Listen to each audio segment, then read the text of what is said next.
Hello and welcome to Hey, we like your pod. And we're going to tell you why. Hi, it's Dawn here, and I'm joined as always by my trusted partner, Matt Pickett. It's good to see you, Matty. How are you doing? I'm good to see you too. I'm good. Those two things at the same time. I'm good and it's good to see you. I'm good to see you, Dawn. It's a lot to process. Yeah, no, things are good. We started watching Jeopardy with the kids at night, and so it's just coming down just before the last episode of a Tournament of Champions that we found on, fun. on Hulu. So they're really enjoying that. We're having a lot of fun with that. I'm in the middle of a 2-day professional development thing at work. That's really fun. I learned some cool stuff today about the work that I do. And it's freaking cold here, and we're buried in the snow still, which is crazy. But then, you know, on Pack a Day, Dusty was mentioning how rough the snow is where he is, and he's just an hour south of me or so. And so it's like, oh, I thought we had it kind of bad here. He's got it bad. Like the kids, he said that the kids had like 8 days off of school in a row. What? Bananas. I mean, our kids had 3 days off last week, and that seemed like a lot. So I can't imagine 8 days of being with kids inside. It's called summer, but they're not inside in summer, I guess. They can get out. They can get out in the summer and go to the pool. So very, very different sort of vibe.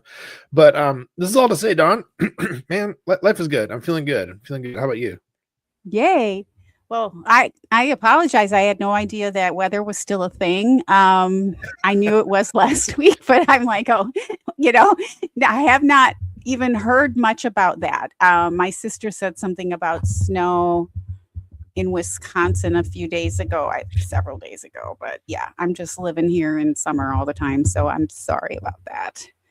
I was complaining because it was too hot because we had a 2-day Santa Ana, which is desert heat comes this way. Usually we have the ocean keeping it cool. So it was outside of my comfort zone one day. So it was 79. I was upset. It was 79. I'm like, oh, it's so hot. Where you grew up in Wisconsin, like Racine, right? Yes. I don't know if this was the case for you because you're close to the lake, but yes, more inland by Madison where I grew up, you get the corn humidity. Do you know about this? No, I know the lake affects snow, but that's a different thing. Yeah, this is corn effect humidity. So wow. Yeah, if you're around a lot of cornfields, because the corn emits a lot of moisture into the air, it'll cause like regionalized, like localized high humidity zones. And so this would happen in Little Oregon, Wisconsin, and we'd be out because we had a summer marching band, which I've probably mentioned before in the show here. So doing summer marching band on the parking lot of the high school. So, you have the heat coming up. Corn sweats. That's right. Our friend Iowa Joe is contributing. I believe that is what it's called, is corn sweats. I love that. I know, right? And it was just like all of the heat and stifling humidity, and you're out there, not toting a trombone around and marching in. Man, that's like the sweatiest you can get right there. So so sweaty. Okay, so that it's like it feels like 103 degrees once all of that like piles. Yeah, because the humidity. Like, 79 is too hot. I know, and we also benefit from not having humidity here. Generally, I mean, we can get like storms up from Mexico, and that'll bring like the tropical storms. So. We get real whiny about that too. It's like it's so humid and cold. Otherwise, it's a dry Mediterranean. But corn sweats. I mean, I've heard of meat sweats. But yeah, okay, corn sweat. So, can you get corn sweats in the winter? No, because like does it cause it to rain? So it has to be growing. Yeah, because it's like the corn as it's like blooming, blossoming. Okay. When it's detasseling season, I just love it. And hi, True North, and hi, Joe. Wow, the useless things you learn. When you can't. I know at this point, I'm not even going to hang the silly banner up behind me. I'm just going to keep this going for the bit. One of these days, I'll just break it on and do it. I mean, the flag's right there. and the clips I are love it. I right love it. there. I love it. Well, it's been a week without football, so that's kind of different, right, for us because we're a football podcast. But it's not been horrible. I mean, I've gotten a few extra things done and made good use of my time, which I will be able to do after the Super Bowl too, for the next however many months until we have football again, which is really kind of sad and depressing. Are you feeling a little bit of that? How about you guys in the chat? Are you feeling a little bit of that sad, like depressing, the season is over feeling?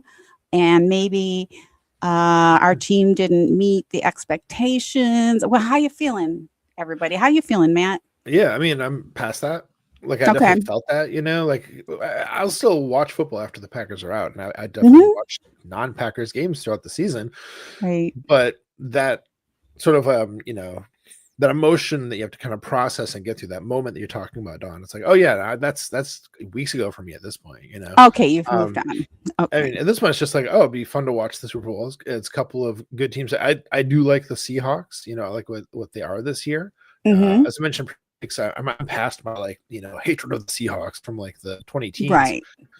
This is a fun team. They're fun to watch. So yeah, I'm looking forward to a good game, an amazing halftime show. I think it will be really great. And should be a good time. I mean, I was going to ask you, Don. So, in terms of Super Bowl, where are you going to watch it? Who are you watching with? What are you doing? I haven't decided. I tend to like to watch the more. I'm getting more like this instead of less like this over the years as I watch football. I really prefer to watch it by myself because I like to see everything. And I think, I mean, unless we do something here on my floor in my apartment, I don't know that I really want to go out. Yeah. Yeah, I've had a lot going on this week and I do next week. So I'm just not so sure I want to expend a whole lot of extra energy. Yeah. Well, going out kind of a drag. I feel like it's like, yeah, I don't want to be around a crowd when I'm trying to actually focus on the game. And yeah, for sure.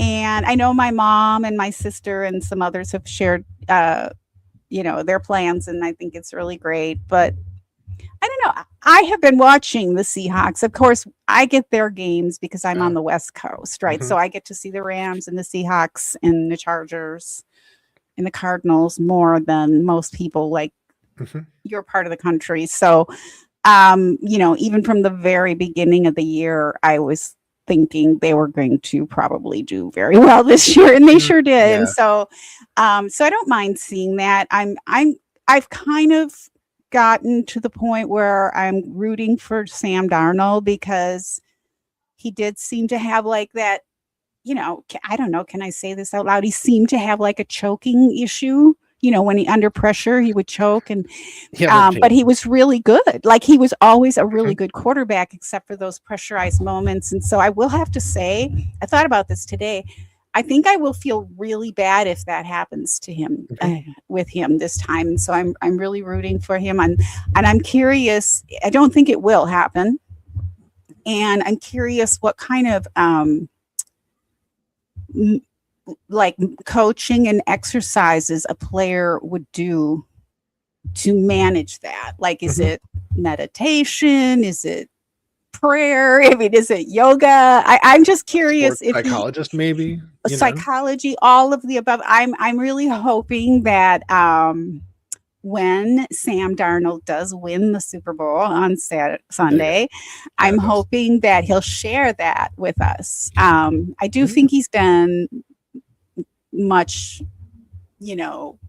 criticized, and I don't know that I was vocal about it out loud, but in my mind, it's like, yeah, he's kind of a choker. So when the Vikings gave him up, I could see why, but also I think it's funny because. Yes, it is. Because it's like Vikings made another mistake. Oh boy. So that's kind of fun, like a side benefit of why I'm rooting for him. Oh, and me too. Exactly. It's the funniest thing to me. If he goes and wins the Super Bowl right after the Vikings, like, let him go. They're like, oh no, we've got 9. We're good. Like, no, you're not good. He's not 9. Good. You should have held on No. to Sam Darnold. He took you guys to, like, what was it, like 14 wins, last season. It was crazy. Like, what are you Yeah. guys doing? And that's how you get fired as a GM. And I would never have wanted anyone to lose their job, That includes Rich Bisaccia, which is a whole nother story. But Kwesi Adolfo-Mensah, right? I especially want him to keep his job because I feel like he would do things that would help other teams. So, definitely don't want him to lose his job. Right. But hilarious if Sam Darnold, and his team, it's a team sport, win the Super Bowl. It'd be great. It's funny you say that because I do have some input about that. I kind of had a little bit of, hey, Schadenfreude is fun. Let's just face it, isn't it? So.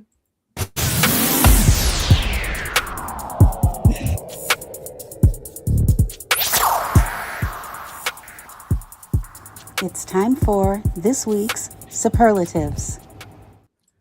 Sneak attack, Dawn. I had no warning that was coming. Okay, it just reminded me of a superlative that I have. So so that's why you hit it. Okay, go ahead. Okay, so one of my simple pleasures. I don't know if it was last. Yeah, I guess it would be in the last week because I have seen you in a week. So sometime in the last 6 days. My first one's going to go to most balance.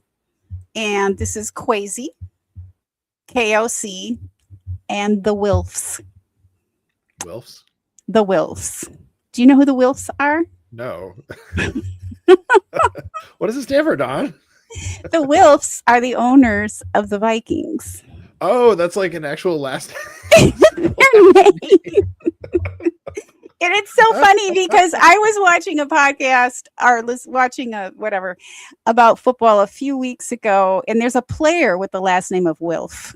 Okay. And the guys were making fun of his name mercilessly, and then it's like, oh, that's the best. Okay, all right. So I did some searching around just for fun about what the heck is going on over there, because was it really Kwesi's decision? Was it KOC? So I stumbled upon a podcast called Purple Daily. Now, I'm just going to put it out there. I hate purple. Okay. I really hate purple. It's like my least favorite. But I really enjoyed a few of their episodes. But there's one that I'm just going to mention here that they went through this whole question about whether it was KOC who misread leadership, temperament, and readiness. And it seems like he did. And although it might seem like easy to say, okay, this was the GM's decision, KOC has a lot of sway in that building, especially regarding quarterbacks. Yeah, he's like the quarterback whisperer, like this. He's supposed to be, but he's also yes, he's also referred to lovingly, especially now, as the quarterback killer. So which is it? Is he a quarterback killer? He even acknowledged that people are calling him that. So I'm not so sure this is all on Kwesi. And I don't think we'll ever know. But so what they mentioned here is that raw talent can't be coached for a quarterback-centric head coach, right? That's the core job. But raw talent can't be coached. Mechanics can be fixed. But emotional regulation, maturity, and command of the room, those are harder to fake and harder to teach. And you mentioned 9, right? The crazy 9 thing. So if the quarterback you backed is a hot mess, that's not just bad luck, that's a miss in evaluation philosophy. So this is from Vikings fans. And so the question is, did KOC misevaluate Darnold? And did they misevaluate 9? Now I forgot his name because we're calling him JJ 9. McCarthy. JJ McCarthy. So so it might not be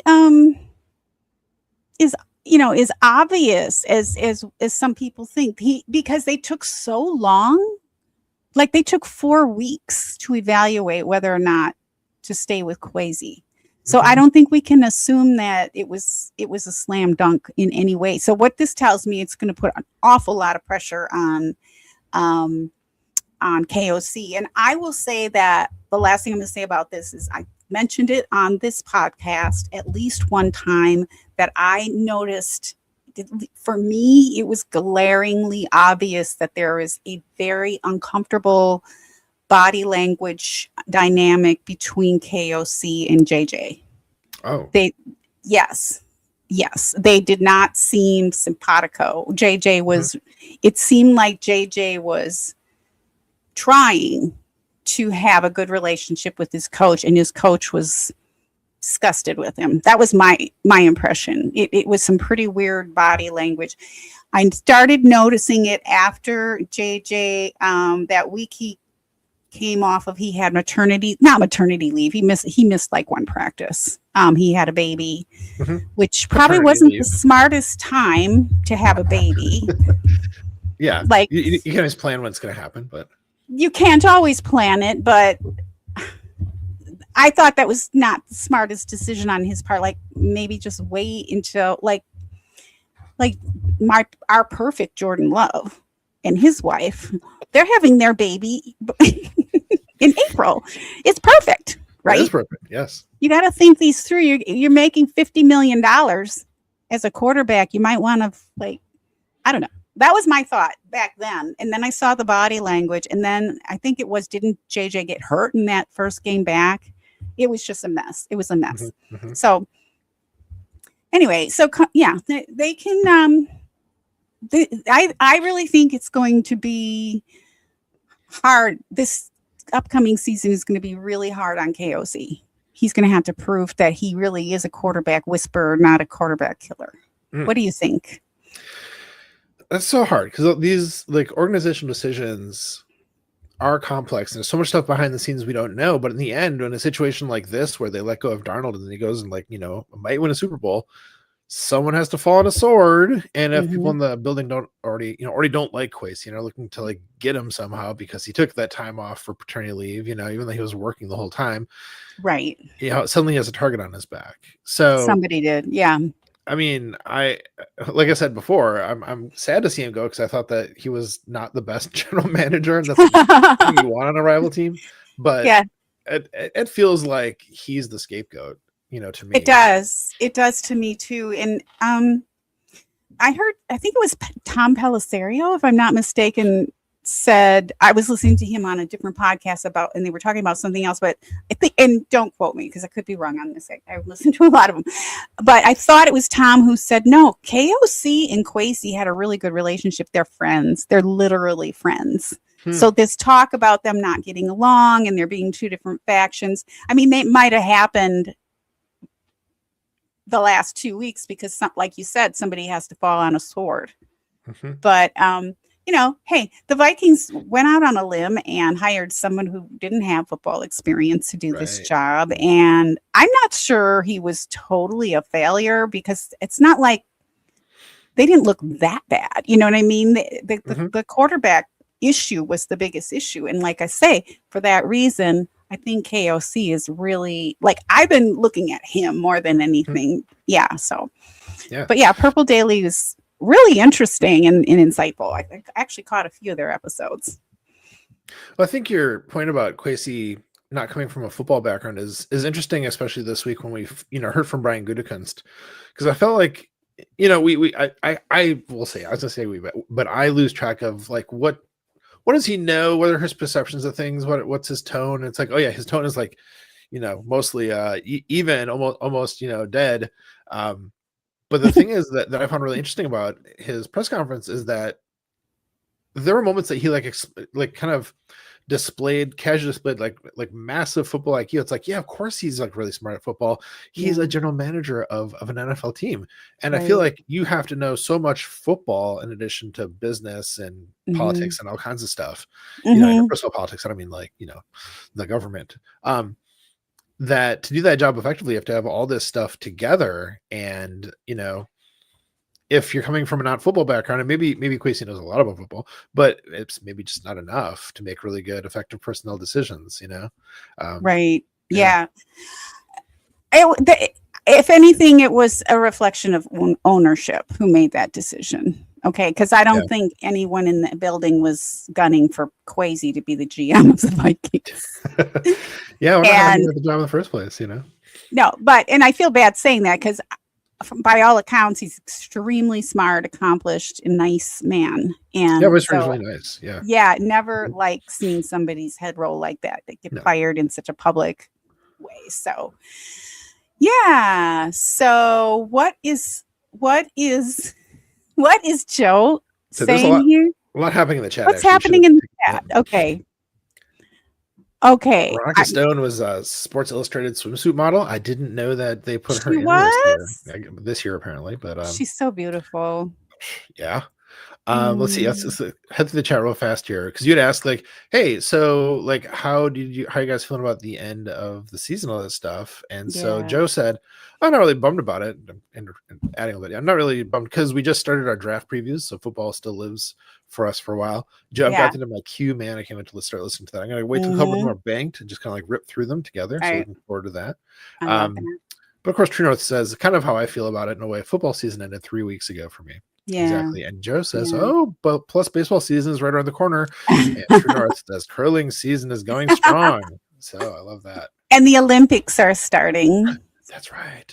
The Olympics are starting. I was just reminded of. So that's kind of fun. I feel bad I about the whole Olympics because of Savannah Guthrie is not going to be there for it, and I'm just really upset about what's happening with her family right now. So there's just like, for me, kind of I don't know, it feels like February in Wisconsin gray, even though it's not gray here. There's just like kind of a fog in the world right now, just for a minute. I'll get over it. But anyway, but I was thinking that it's like, the Olympics. Without Savannah, I feel bad even watching it now and enjoying it. But I'm sure she would want everybody to enjoy the Olympics too. Yes. Yes. Right. What do you have for your first superlative, Maddie? Yeah, my first superlative is in a different place of the show doc than where I was. So as I scroll to it and tap it, the first one was best analysis. Okay, so, there are content creators out there who are good at like laying out an argument piece by piece, doing this systematic analysis, really digging into it. And, when someone makes like a hot take, I'm always very skeptical of any hot take I hear because I'm like, show me the data, So this is the kind of episode, Don, that really appeals to me. This is one that Andy Herman did. It was called, Does Brian Gutekunst Draft Better Than the Consensus? So he compared like what the consensus draft board would have said we should have taken at like every one of our positions where Brian Gutekunst has been, the GM doing the draft, right? So stacking, in other words, what the decisions Brian Gutekunst made versus what the board would have dictated. Because, people were like, he's terrible at drafting and like, it doesn't matter, right? And after kind of going, this side through all of it, in the end, it really shakes out that Brian Gutekunst is like a little better than the consensus, but that's partially because like it's all a crapshoot, when only half of your first round picks, and I mean like in any given year, half the first round picks end up amounting to anything. And those are the first rounders. It is all, best educated guess. So to say that, Brian Gutekunst drafted a little bit better than the consensus isn't to give a lot of like credit to the consensus draft boards, which have their use and their value, but more to say, if you even end up a little bit ahead of that, that's pretty darn good. But I just so appreciated that like careful, one thing at a time, like let's really dig into this. Let's really look at the actual facts of how this would have gone. It was good. It was really good. I like that. I like that affirmation too, because I mean, just in general, it's really not an easy job, right? And it's not, and he's not just making totally the decision. He has an entire team of people influencing him as well as the coaches. So but you gotta believe he has the final say. He has to take all of that in, because that's what a leader does. Takes the information, takes the different voices, takes all the input, and then has to be the person to make the decision. It's not easy. Okay, so here's a fun superlative. This is so, I don't know, off the wall, because, I never do off the wall kind of superlatives. This is best quote. Okay. The quote is, they wouldn't broadcast the games if they didn't have to. I know who said that. It was Justis, right? Yeah. Well, I was like, that's pretty funny. And that might be true. And you know what? Somebody else said that back in the day. Yeah. The NFL commissioner from 1946 to 1959 said that exact same quote. And yeah, I looked it up. I was like, that kind of sounds familiar. It kind of sounds homey, but it kind of made me think. I thought it might have been Vince Lombardi, because remember, there's all these stories and quotes from Vince Lombardi not wanting football to become a show, and resistance to the Super Bowl and all of that. I don't know if you know about that history, but so. Of course, Justis was talking about, he said they don't like talking to us, meaning coaches, the front office, organization, the whole organization, the Green Bay Packers. They don't like talking to us. They wouldn't broadcast the games if they didn't have to, in context. So, so Bert Bell was that NFL commissioner back in the day, just before Vince Lombardi came on the scene, busted on the scene. Bell was discussing early NFL television and broadcast policies, asserting that clubs and the league saw broadcasting primarily as a necessity tied to attendance and contractual obligations rather than a product on its own, basically implying that if the league didn't have to sell TV broadcasts for all these, business reasons, they wouldn't do it, at least at the way that they would do it at the time. So Bell was involved in the league's blackout and broadcast decisions in the early 1950s, including limiting broadcasts to protect gate receipts. So they're like, we can't sell tickets at the stadium, so we don't want it on TV because then we don't want it on TV because people won't leave their homes and come to the games. Okay. Which of course proved to be untrue. So, because it's a whole different experience, but hey, he was doing his best. We all do. So, including, he was also involved with negotiating the early TV contracts, which eventually led to the Sports Broadcasting Act of 1961, back in the day when I was born, to address antitrust issues stemming from pooled TV rights. So, Lombardi, so I was like, well, I thought Lombardi had something to say about this. So Lombardi was famously quoted as being more concerned about the integrity of the game and his players than the hoopla around national broadcasts. So Lombardi understood the value of TV for the league, but he didn't like the idea of the game becoming a TV show.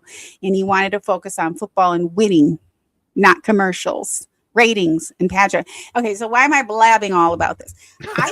I think we talk about culture all the time, and I think if any NFL organization of the 32 that they are has this tendency, it would be the Packers. So I think Justis is right. They wouldn't talk to us if they didn't have to, and I think that is part of the not a direct line, but it's just part of the Packers culture in general. I don't think it's true, but I do think that I think every organization, especially when you're moving, like every minute counts. Like every minute counts, every week, every day, every week. There's just so much pressure to do so many things in any given day in the NFL as an organization, as a coach, whatever your role is. And so taking time out to talk to the press, taking time out to do all the fluff, and head coaches like Matt LaFleur does a lot of fluff. All the coaches do. I think the Lions fans in Detroit are very upset with Dan Campbell for doing too much of that, right? Oh, really? Because it does kind of take away. Yeah, I've heard about that. So it does kind of take, because he's always on commercials and whatever, but there's only so many minutes in the day, right? Yeah, so there's a lot to do. But I just thought it was kind of fun because when he said it, I was like, that sounds so old school. Somebody else must have said that. So I did a little research and that's what it was. So he probably didn't know it, or maybe he did. If it's Justis, he probably knew it. But There's a good chance he did, but you don't know unless you ask, I guess. But Don, I love that connection. I never would have thought to search for it, So nice detective work there. That's great. It's also reminiscent of another thing Justice said recently that I really liked. He said, trying to cover the Packers is like being a veterinarian, because you're trying to like figure out what's going on with your patient, but like they won't talk to you, because they can't. So like very similar. That's good. That's good. I love Justice's way with words. He's very matter of fact, and he's using his words carefully. Their intent, there's a lot of intention behind them. Yeah. Cool, Maddie. What else do you have? Well, my second superlative, most interesting listen. Oh, this was a good one, Don. This is a good one. Ooh. Okay. So sometimes your podcast feed suddenly has something that you had no idea was coming, and you can't wait to listen to it, and it really delivers. And this is a great example of that, Don. This was Matt Freilich, who is of course another one of the Pack-A-Day podcast contributors. He did an interview with the guy who is the person who runs the Packers Hall of Fame. This guy's name is Brett Hensel. And so it was like a full hour of, it's almost like, if you can imagine, what would you ask to the person who's like the head curator, right, of the Packers Hall of Fame? What would you ask? Matt had like every one of those questions I could think of that I would want to ask this guy, and did a great job of like drawing out interesting answers and like, get the person to like elaborate on some stuff. I feel like, number one, fascinating person to talk to, they really lived up to it. They really were fascinating. Two, you don't hear that kind of stuff often in our podcast feeds. But three, like, kudos to Matt. He really knocked it out of the park. He did a great job just running the interview and like making it really interesting. And nice. It was a great listen. That sounds like a great listen anytime during the off season, right? So it's one of those timeless ones. I love that. Yeah. It was really fun too, because the guy was talking a lot about how people will contact him being like, oh, I have this football artifact. I have like this 1962 team all signed to this ball, like some people think they have these like amazing treasures. And a lot of times the kind of stuff people bring to him, he's like, we have like 50 of those. Like, hold on, like, we're not going to take yours. Please, keep it, treasure it, within your family. But every now and then there's like the random thing that's just like so unique. You're like, oh, yeah. Like, he'll consider that and take it. Right. I can't remember what the number was though, but the amount of things that he checks out, like within a year, it was like an insane number of like different, artifacts he considers. So just to hear, kind of like Antiques Roadshow. Kind of, yeah. Yeah, but that's what a curator does. That's funny, because there's two things that I have that I'm like, I wonder if what I should do with these, because it's not like something, I don't know if my family would want this, but I was researching something that I have from the Pabst family. Oh. Back in the day, but that's another subject. Here's a fun comment from Joe, and this is on my last superlative. Joe said, "Oh, Dawn went a different way. I always do. You can count on that." I saw a video that was talking about NFL people listed in the Epstein files. The 3 million more documents that were just released, and the Vikings owner is one of them. Oh, so like you say, Matt, like we always say, we don't know what else is going on behind the scenes. And I will say, when Kwesi was fired, that a lot of people were commenting on the weird timing of it. And so, so there might be a lot of different reasons, right? We don't know. Distraction tactics. Don, when you said that, here's a fun comment, and it was about Epstein. I was like, where are you going with that? That is the opposite of fun. But I see what you're saying. It's like, yeah, is this a distraction tactic, firing Kwesi to, draw heat potentially that could be coming to the Vikings owners? I don't know. Well, right. Or not even just a distraction, but just like a moral choice. Like, hey, man, you're in this, your name came up here. We don't want you associated with our organization. So that's fine. But they didn't come out and say that, because they wouldn't, because of legal liability and all of that. So that's that could be. That's a very good observation, Joe. I think I did heard a little bit about that, but that was a rabbit hole. It's a rabbit hole I'm trying to. It's hard to avoid. I'm not lying. I did listen to some podcasts about that too, especially British ones, because of Andrew and Fergie. Oh, right. Oh my gosh. We're in that too. Woo. I mean, the British podcasts are calling Fergie a little greedy little pig. So I can't say I don't enjoy that. I think it's funny. Yeah, well deserved. Oh my goodness. Don, do you have I've another also, superlative? Oh, sorry, yeah, go I've ahead. also had some fun with the coaching, with some of the coaching changes. I haven't had time. Like, I'm trying to savor this time and just be all football until after the football season is completely over. Super Bowl happens, blah, blah, blah. Mm-hmm. And then I will get more into the coaching changes at the Packers, of course, and then some of the other ones. But I have kind of dribbled in for entertainment, some coaching, changes throughout the league. And I, for some reason, got fed a fun YouTube. It's called Inside Jim Harbaugh's RV Life. And What? so this, yes, recreational vehicle, RV. Yep. This is put out by the LA Chargers. And the reason I clicked on it is because it had a photo of a RV park right on the ocean, on the Pacific Ocean. And that is not uncommon all the way from San Diego to LA. Probably not as much farther north, but tons and tons of areas where people can either tent or bring campers or whatever. And it's like, dude, so Jim Harbaugh, when he got the coaching job in LA for the Chargers, he drove his little camper out and he parked it in this it's very familiar to me because it's it's in Orange County in LA, right on the PCH, and he stayed there for a couple of months. And so he also talked about how I think he might still have it there. I hope not after that piece. I mean, I don't know how safe it would be, but and so he also talked about how it's very helpful for him to just retreat because it's right on the ocean. So a lot of these places that we have a campground right over here, right on the ocean. And it's kind of a great way. If anything's going on, you just walk over to the ocean and sit there and look, and it's like, woo. So I can imagine how helpful that would be to him. And I forgot his defensive coordinator that he brought in. But anyway, that dude brought a camper in. Oh no. Yeah. Amazing. And his is like luxurious and big and all the bells and whistles. But you see Jim and the coach out there just chatting with their neighbors.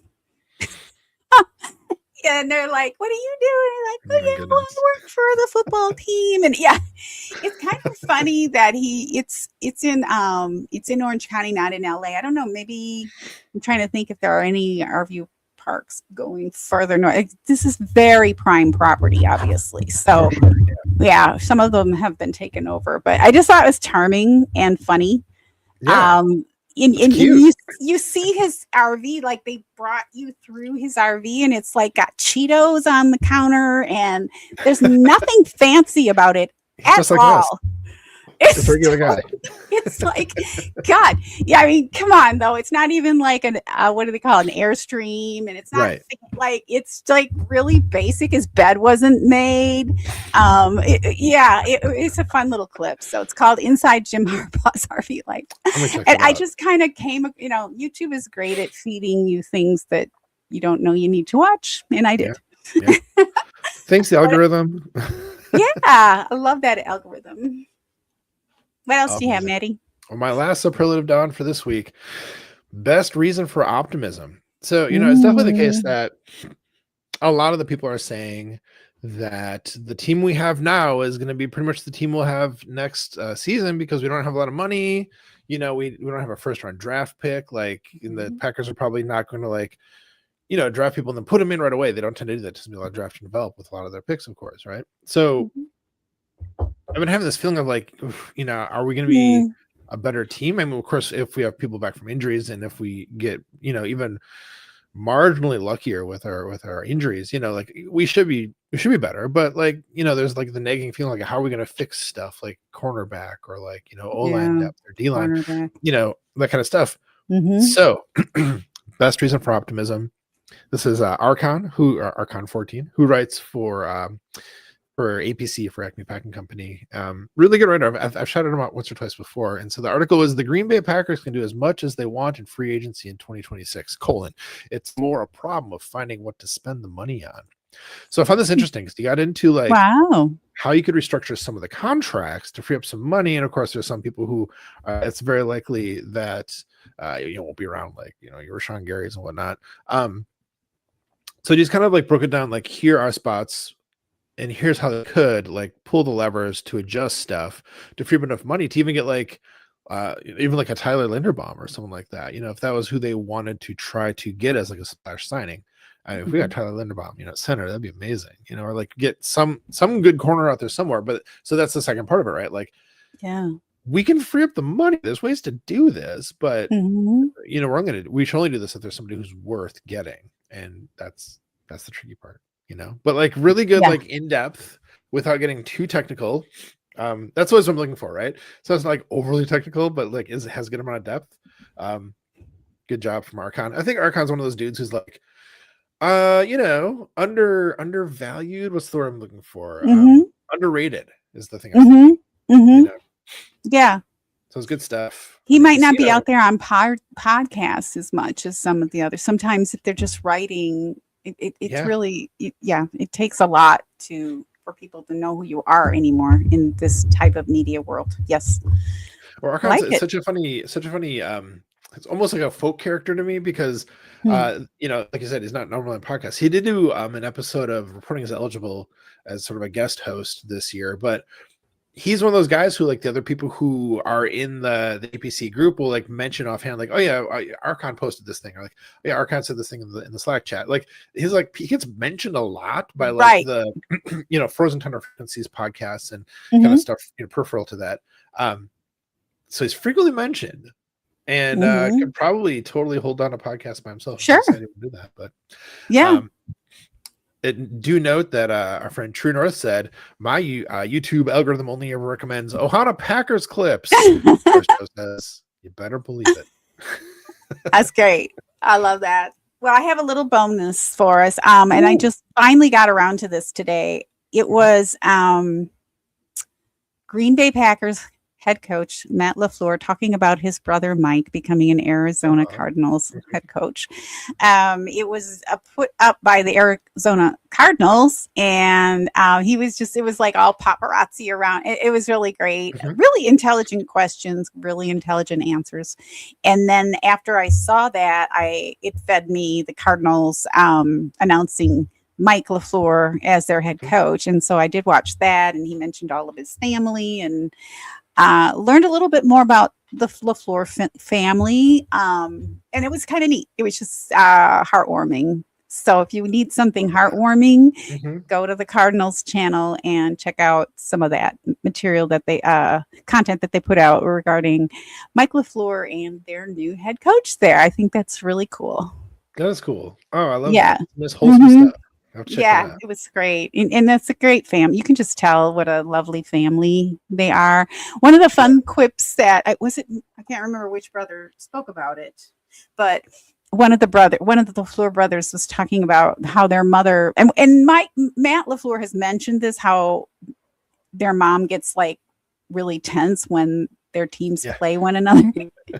But he went into more detail about it, and how she, like, sometimes she'll be watching the game and then she'll have to hide in another room because she's so stressed out. And I guess she has some coaching. I forgot what it was. I think there's a lot of coaching in that family, not just the men, but the women. Yeah.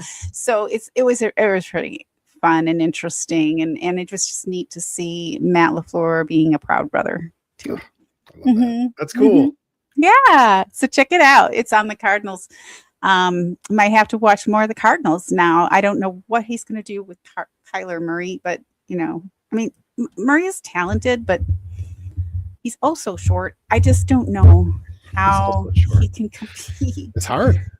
You know? Yeah. I mean, because you can't see. I know what it's like. You can't see things, You can't see over the O-line. How are you going to do it? It's true. I mean, it's true. Right. It'll be interesting what they do. And also really nice thing that Mike LaFleur mentioned was because he was with the Rams, and when the, I forgot their name, oh gosh, just came on, the owner of the Cardinals, the family, when the fires were happening in LA, just said, hey man, and he sent his planes to pick the guys up and let them play and practice on their field. I just like that family very much. The owners of the Cardinals. I like that family very much. And he announced all the family members and each of the women, the moms, the wives, whatnot. He's like, we have some flowers for you. And they brought out flowers. It was just really nice. It was just a really classy event. So I hope he does well, but not well enough to beat us. No, of course not. Obviously. All right, Maddie, any final thoughts before we bring her home? Anything from the chat before we bring her home? No, we got most of the stuff there. I mean, except for that Joe, of course, Iowa Joe says, that's Iowa Hawkeyes alum Tyler Linderbaum. So anything else? I guess just Super Bowl, Yeah. Whether you're somebody who wants to go to a sports bar or watch it with friends or watch it in a room by yourself, enjoy it. If you don't want to watch it all, that's cool too. Yeah. If you want to watch an alternate halftime show, don't talk to me. I don't want to hear about it. Yeah, Everybody's amazing. Yeah. I'll just leave it at that. If you got a problem with Bad Bunny, I don't know. Think about your choices. So anyhow, no, that's about all I got for you, Don. That's about it. All right, Maddie. Enjoy the game. So, friends, we'd love to have a chance to interview you and shout you out if you're a subscriber and a football fan or a podcast fan. Or a podcaster. A fan of everything. If you'd like to nominate someone to be a guest on our podcast, please let us know. Our DMs are open on all the social platforms. And folks, when you subscribe to our podcast, you help us to keep spreading the love in our community. And the best way to help this podcast grow is by sharing it with your friends and family.